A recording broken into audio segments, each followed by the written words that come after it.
this time, but nothing wrong with changing it up a little. Guess that's my Simpson couch gig, and I've got an agenda, so let's get to it. All right, some of these are about music, books, and movies, so let's go. I pay attention to music everywhere, and I know why, because if I focus my attention on that, I don't have the time to feel sad or angry about anything. So that's why I like it when they seem to play music anywhere I go, like the grocery store or many other places. And a notable one I heard recently that didn't make it last week was Vita Viva by Coldplay. I heard it when I was going past a Starbucks when I was out walking one night. And it's like, yeah, I guess that does remind me of one of the few things I like about church when I went regularly was the music, because they say Roman Catholic choirs. And it's like, well, I was a Protestant kid, but yeah, still the music at church works well for me.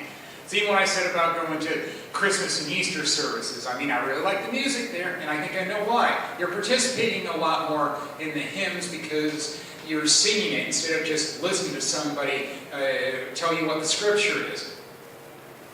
Makes sense to me.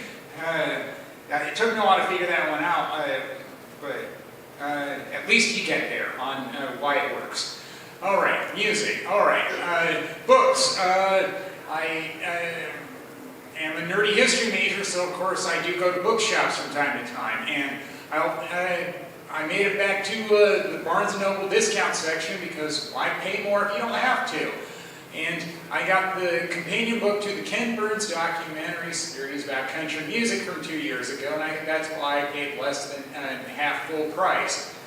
Really good deal. And what I've read through it already, I'm trying to think of what meant the most to me. I guess in terms of what I witnessed when it was new, they did have a page that had country music movies from the early 80s, and I was very young.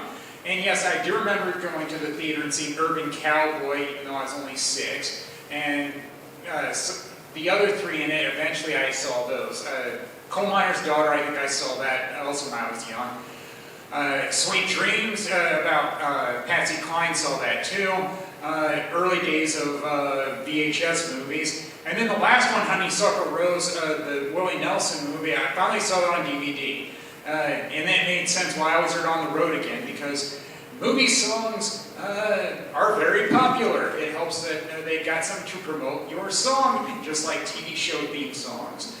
You get it played every week, people are more likely to enjoy it, and put it at the top of the Billboard charts.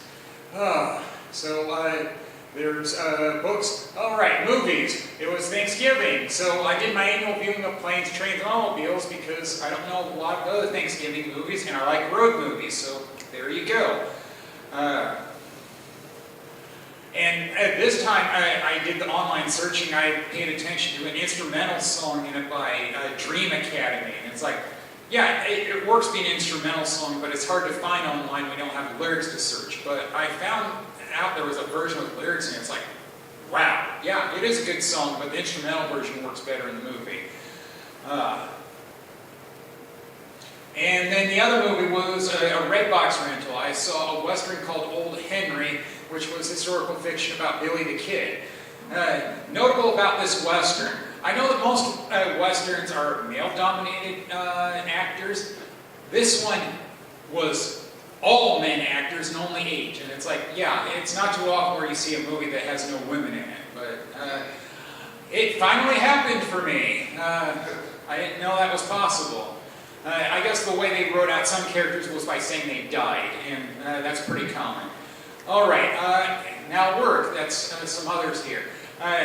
Weird things that I overhear when I'm in the break room, even though there aren't a lot of people there when I have lunch. One lady was talking to a friend that worked on another floor, and she talked about having to go to the bathroom on the lower floor, the one that I work on. And she called it the dungeon bathroom. It's like, what makes it a dungeon? I mean, is there a dominatrix that shows up and whips people? I mean, is it dark when you go in there? No, it's just on the ground or basement floor. I can't believe why people say the dumbest things for things they don't understand or don't like. It's like that Bob Dylan song, Times Are a Changin'. Don't criticize what you can't understand. And then other things about work. I actually found something that made the commute to work a lot less mundane. I was behind a chipper shredder truck that had a decoration on it, and it was the Elmo doll. And it's like, yeah, that does make it look more fun when you're looking at a truck or looking at anything when you're driving to work. And I knew I'll have to be careful about taking a picture. I waited until we were stopped at a light. It can be dangerous to take pictures while you're driving. I'm quite aware of that. All right, and then the last one about work. Light bulbs. I used to work for GE, the light bulb company. I need to replace light bulbs recently. I guess I'm still a company man, even though I no longer work there. I went to Family Dollar, and I got GE light bulbs. They were about to close for the night, so it's like, I need to make the decision quick because I don't want to get yelled at by people who want to leave. How many people does it take to change light bulbs in my home? Only one, because I'm prideful and I can do it on my own, damn it. The last one, I saw the weirdest gift card offer from Meetup. It didn't work for me. I want grocery store and clothing store gift cards. You know what they offered? Things I don't use or I don't need. Things for pets. I don't have pets. Wine. I drink beer. And yoga. I don't do yoga. It's like, yeah, great offer, so I have the right to turn them down. No thanks. Well, I get a gift card if you're not going to use it. Well, I guess that'll do it with me. Thank you all, been great.